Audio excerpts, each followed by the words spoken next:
Good day to each and everyone who's watching this presentation. We're about to tackle the muscular system. This kind of system is familiar to you, right? Since muscular system was tackled when we were still in elementary or high school. But let us discuss further in detail so that we can have better understanding with muscular system. So, the muscular system is composed of specialized cells called muscle fibers. Muscles, attached to bones or internal organs and blood vessels, are responsible for movement. Nearly all movement in the body is the result of muscle contraction. Sometimes we wonder if where muscles are located and if there are types of muscles since most of us will just say muscle in general. But you're wrong. There are three types of muscle: the skeletal, the smooth, and the cardiac muscle.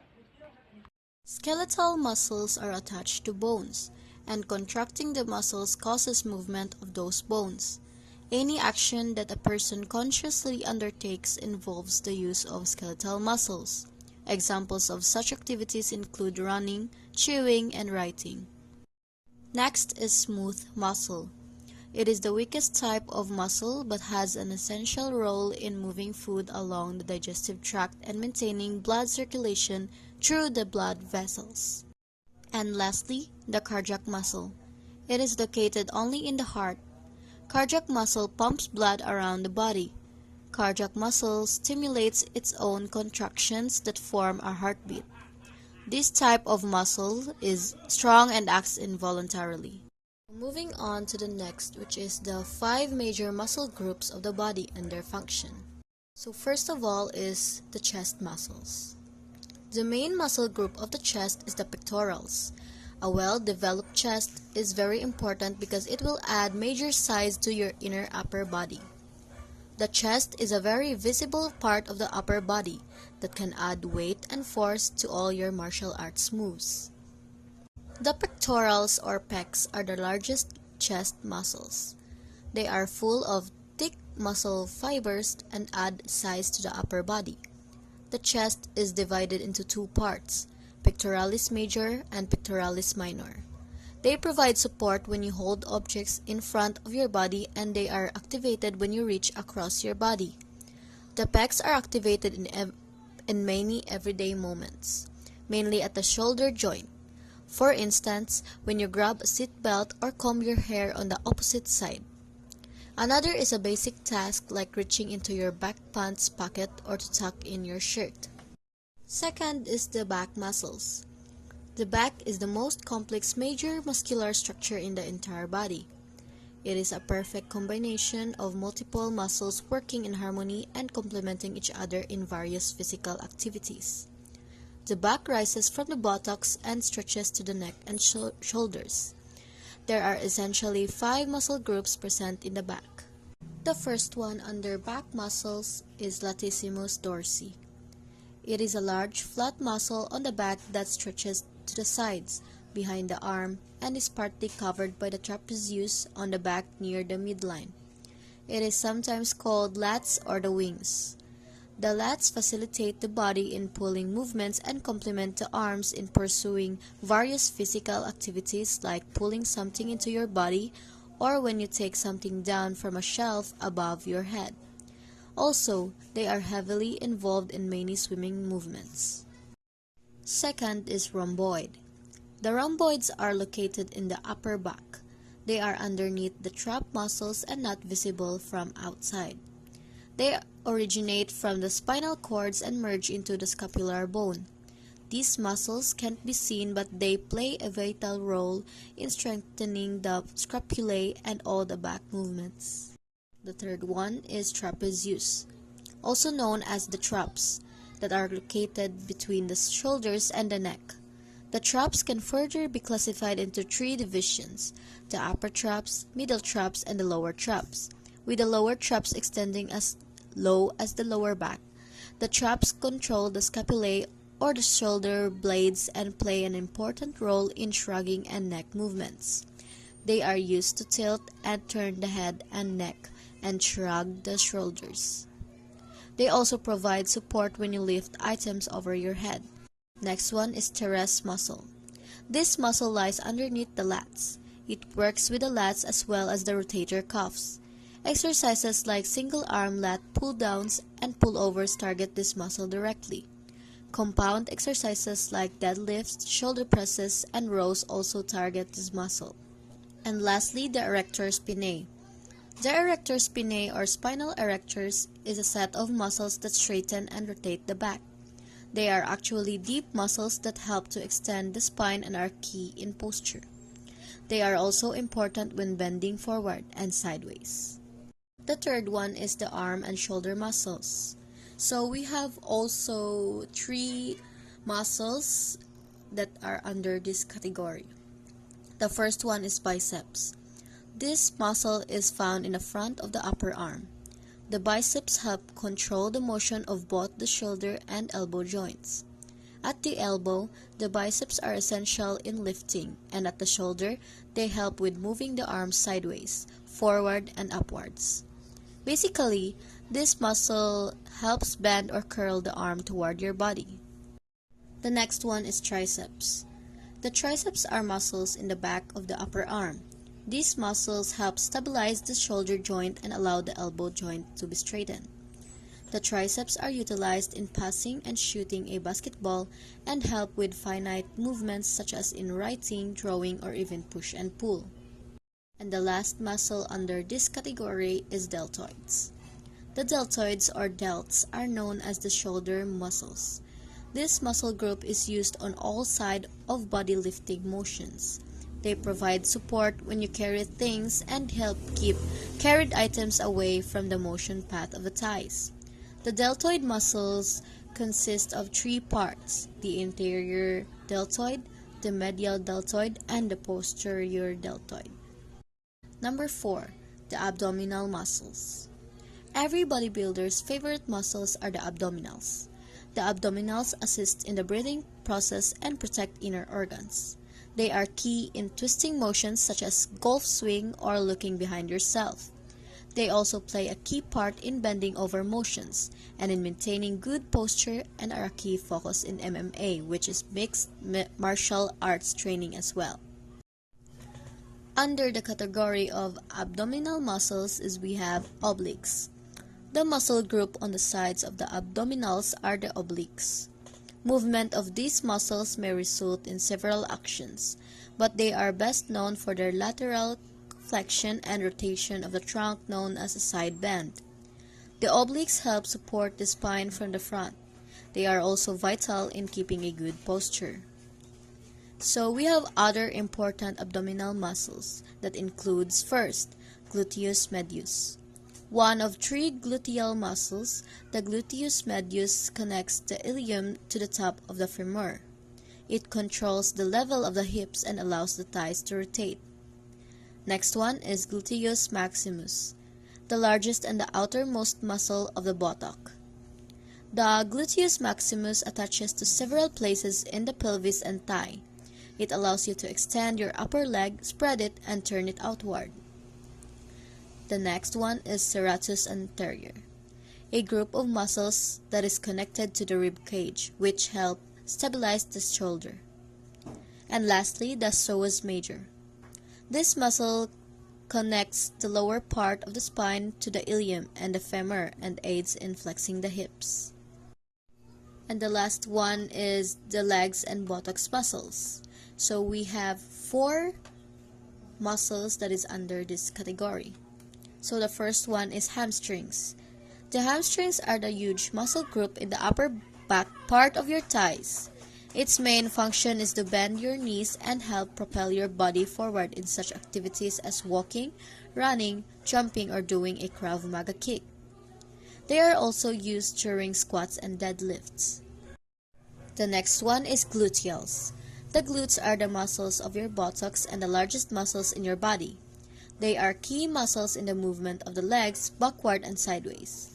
The glutes also help you maintain balance in walking or running. Next, quadriceps. The 4 huge muscles that comprise the front of your thigh is the muscle group called the quadriceps or quads. The quadriceps is the second largest major muscular structure in the human body after the back. It is located in the upper front part of the leg. The four huge muscles are namely rectus femoris, vastus lateral, vastus intermedius, and vastus medialis. And lastly, the gastrocnemius, commonly called as the calf muscles. The calves are located in the lower back of your legs. They are key muscles when you lift your heels up, such as when you walk, run, and go upstairs. They are also important for explosive moves such as sprinting, jumping, and climbing. Try to find balance workouts that can serve as some exercises for every muscle group in your body. If you feel like anything is left out, take the time for doing a few minutes of targeted exercises, especially designed for the muscles you feel like you are not working enough. Such targeted exercises are pretty easy to find on YouTube, or you can discuss it directly with your trainer.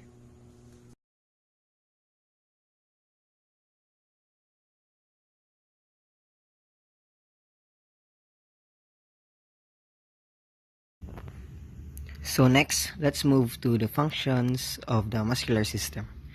As what we've researched, there are 11 functions of muscular system: mobility, stability, posture, circulation, respiration, digestion, urination, childbirth, vision, organ protection, and temperature regulation.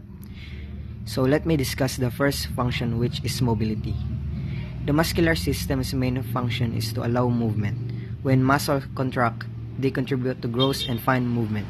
Gross movement refers to a large coordinated motions and includes walking, running, and swimming. And fine movement involves smaller movements, such as writing and speaking. Next, stability. Muscle tendons stretch over joints and contribute to joint stability. Muscle tendons in the knee joint and the shoulder joints are crucial in stabilization. The core muscle are those in the abdomen, back, and the pelvis, and they also stabilize the body and assist in tasks such as lifting weights. Next, posture. Skeletal muscles help keep the body in the correct position when someone is sitting or standing. This is known as posture. Good posture relies on strong, flexible muscles. Stiff, weak, or tight muscles contribute to poor posture and misalignment of the body. Long-term bad posture leads to joint and muscle pain in the shoulders, back, neck, and elsewhere. Next, circulation. The heart is a muscle that pumps blood throughout the body. The movement of the heart is outside of conscious control, and it contracts automatically when stimulated by electrical signals. Smooth muscles in the arteries and veins plays a further role in the circulation of blood around the body. These muscles maintain blood pressure and circulation in the event of blood loss or dehydration. They expand to increase blood flow during times of intense exercise when the body requires more oxygen. Next, respiration. Breathing involves the use of diaphragm muscle. The diaphragm is a dome-shaped muscle located below the lungs. When the diaphragm contracts, it pushes downward, causing the chest activity to get bigger. The lungs then fill with air. When the diaphragm muscle relaxes, it pushes air out of the lungs. When someone wants to breathe more deeply, it requires help from other muscles, including those in the abdomen, back, and neck. Next, digestion. Muscles in the walls of the hollow organs contract and relax to cause this movement, which pushes food through the esophagus into the stomach. The upper muscle in the stomach relaxes to allow food to enter, while the lower muscles mix food particles with stomach acid and enzymes. The digested food moves from the stomach to the intestines by peristalsis. From here, more muscles contract to pass the food out of the body as stool. Next, urination. The urinary system comprises both smooth and skeletal muscles, including those in the bladder, kidneys, penis or vagina, prostate, ureterus, and the urethra. The muscles and the nerves must work together to hold and release urine from the bladder. Urinary problems such as poor bladder control or retention of urine are caused by damage to the nerves that carry signals to the muscles. Next, childbirth. Smooth muscle in the uterus expands and contracts during childbirth. This movement pushes the baby through the vagina. Also, the pelvic floor muscle helps to guide the baby's head down to the birth canal. Next, vision. 6 skeletal muscles around the eye control its movements. These muscles work quickly and precisely and allow the eye to maintain a stable image, scan the surrounding area, track moving objects, and if someone experiences damage to their eye muscles, it can impair their vision. Next, organ protection. Muscle in the torso protect the internal organs at the front, sides, and back of the body. The bones of the spine and the ribs provide further protection. Muscles also protect the bones and organs by absorbing shock and reducing friction in the joints.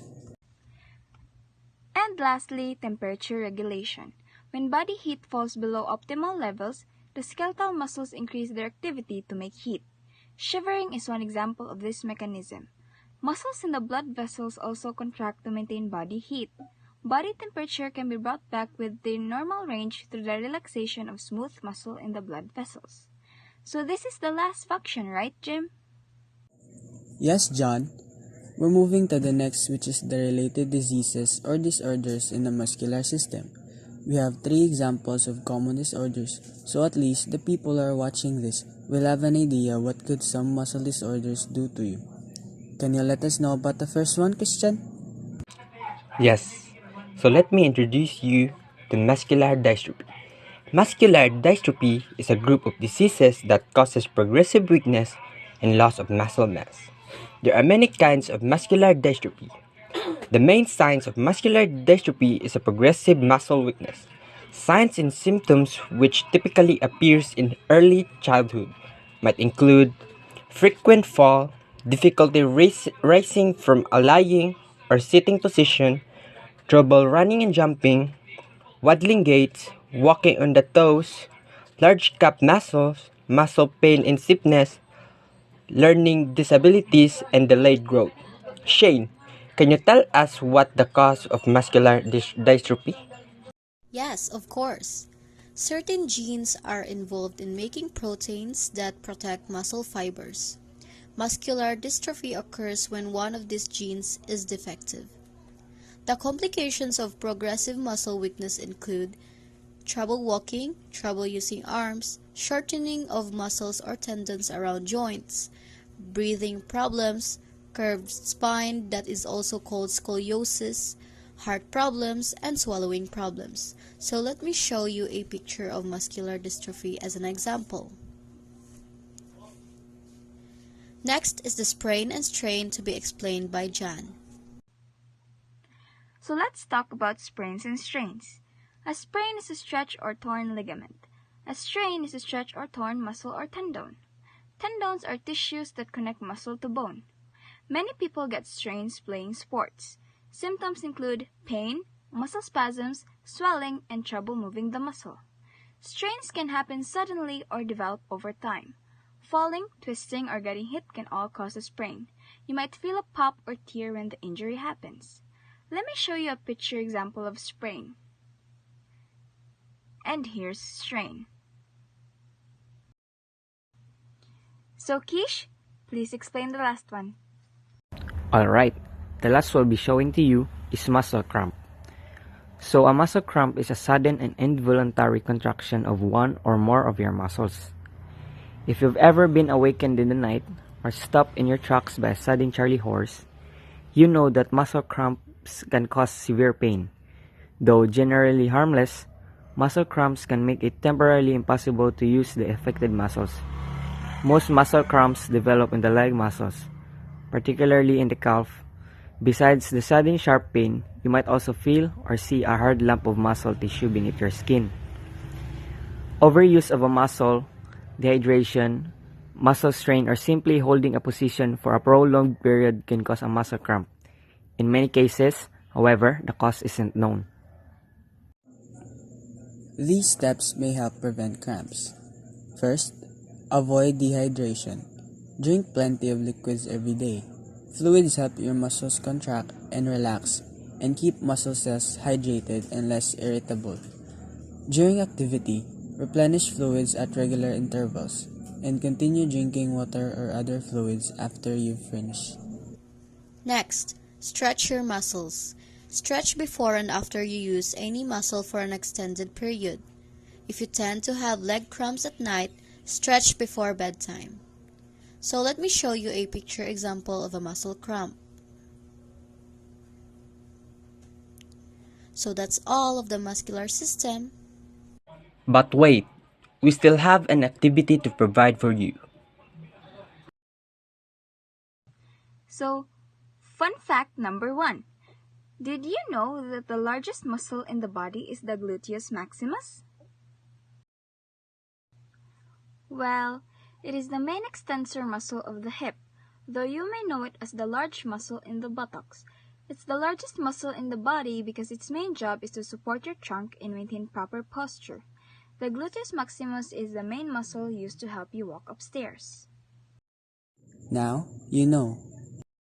Fun fact number 2. Do you know that the smallest muscles in the body are in your inner ear? They include the tensor tympani and the stapedius. They connect to your eardrum and hold your inner ear together. The smallest bones in the body are also in your ear. Now you know. Lastly, do you know that muscles can't push, but they can only pull? When you're pushing a door open, for instance, your muscles are actually pulling your elbow and shoulder against the door. Now you know.